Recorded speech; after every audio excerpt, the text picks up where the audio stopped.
আসসালামু আলাইকুম, welcome to my new blog video.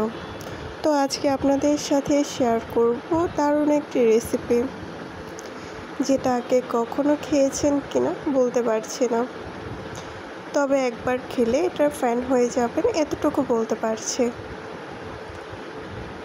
তো প্রথমেই দেখতে পাচ্ছেন কিছুটা ধামাকা। এই রেসিপিটা চলুন শুরু করা যাক তাহলে।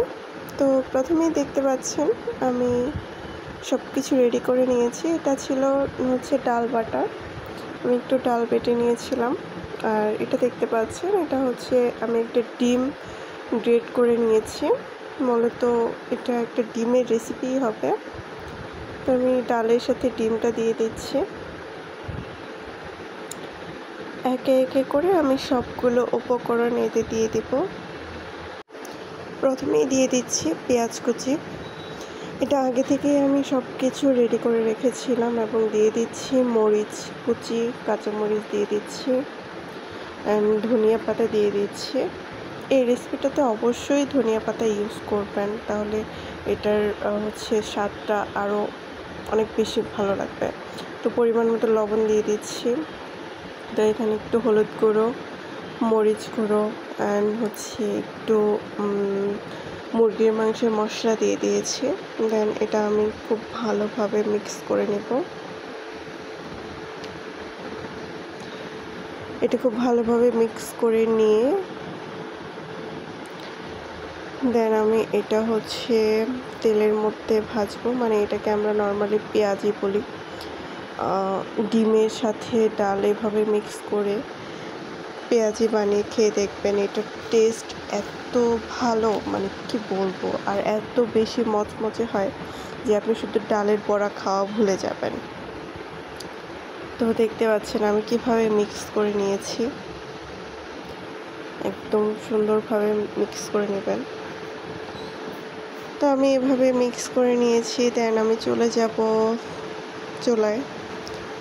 তো চুলায় যাওয়ার পর দেখতে পাচ্ছেন আমি অলরেডি তেলের মধ্যে পেঁয়াজি দিয়ে দিয়েছি। তেলের মধ্যে যখন পেঁয়াজিটা দিবেন অবশ্যই সাবধানতার সাথে দিবেন, না হয় আমার মতো অবস্থা হবে। পেঁয়াজের ডালের বদলে নিজের হাতে একদম তেলের মধ্যে ডুবিয়ে দিবেন, আমার মতো আমার যা হয় আর কি। তো সেজন্য বললাম সবাই সাবধানতার সাথেই কাজ করবে, কারণ বিপদ কখনো বলে আসে না। তো দেখতে পাচ্ছেন আমি উল্টে দিচ্ছিলাম, তো উল্টে দেওয়ার সময় একটু ভেঙে যাচ্ছিল। তো যাই হোক, অবশেষে আমি পেরেছি। যদিও আমি এত পাকা রাঁধুনি না, টুকটাক এখনও রান্না শিখছি। যতটুকু করছি সেটাও নিজের কী বলবো, আসলে করতে হয় তাই করছি, এরকম কিছু আর কি। তো এখন অনেক কিছু শেখা বাকি। যতটুকু আমি পারি সেটাই আপনাদের সাথে টুকটাক শেয়ার করি। দেখতেই পাচ্ছেন, দেখতেই বোঝা যাচ্ছে যে এটা কী পরিমাণে মচমচে হয়েছে। তো এভাবে ভেজে নেবেন। এটা আপনি চাইলে ভাতের সাথেও খেতে পারবেন। ভাতের সাথে যারা বড়া খেতে পছন্দ করেন তো তারা খেতে পারেন। আর এমনিতে নর্মালি যে যেভাবে খান সেভাবেই খেতে পারবেন, সমস্যা নেই। তবে এটার টেস্টটা একদমই ভিন্ন, যেহেতু এটা ডিম দিয়ে তৈরি হয়, ডিম এবং ডালের মিক্স। তো এটার টেস্টটা একদমই সম্পূর্ণ আলাদা হয়ে থাকে। আপনার ভাইয়া তো খেয়ে খুবই প্রশংসা করেছে, যদিও আমি এটা ফার্স্ট টাইম বানিয়েছি, নিজে রেসিপি করলাম। যদিও এটা আমি আমার বোনের বাসায় একবার খেয়েছিলাম, তো খুব ভালো লেগেছিল। তো আজকে বাসায় প্রথমবারের মতো ট্রাই করা, তাই ভাবলাম আপনাদের সাথেও শেয়ার করি। তো এভাবে আপনারা একবার বানিয়ে খেতে পারবেন, খেয়ে দেখতে পারেন, যদি ভালো লাগে। আপনারা এভাবে বানিয়ে খেয়ে অবশ্যই রিভিউ দেবেন কেমন লেগেছে। আর আমার কাছে তো এটা অনেক ভালো লেগেছে, যেহেতু আমি মোচমোচা খেতে পছন্দ করি। তো এটা অনেক বেশি মোচমোচা হয়। আরেকটা সতর্কতার বিষয়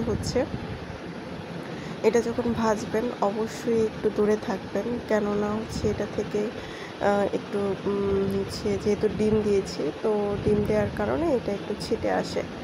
তো ভাজার সময় অবশ্যই একটু সাবধানতা অবলম্বন করবেন, না হচ্ছে যেহেতু ডিমের সাদা অংশটাও থাকে তো এটা একটু টাস টাস ফুটে আর কি। তো তখন সাবধানে কাজ করবেন। আর সবাইকে অসংখ্য ধন্যবাদ ভিডিওটি দেখার জন্য। ভালো থাকবেন সবাই। আসসালামু আলাইকুম।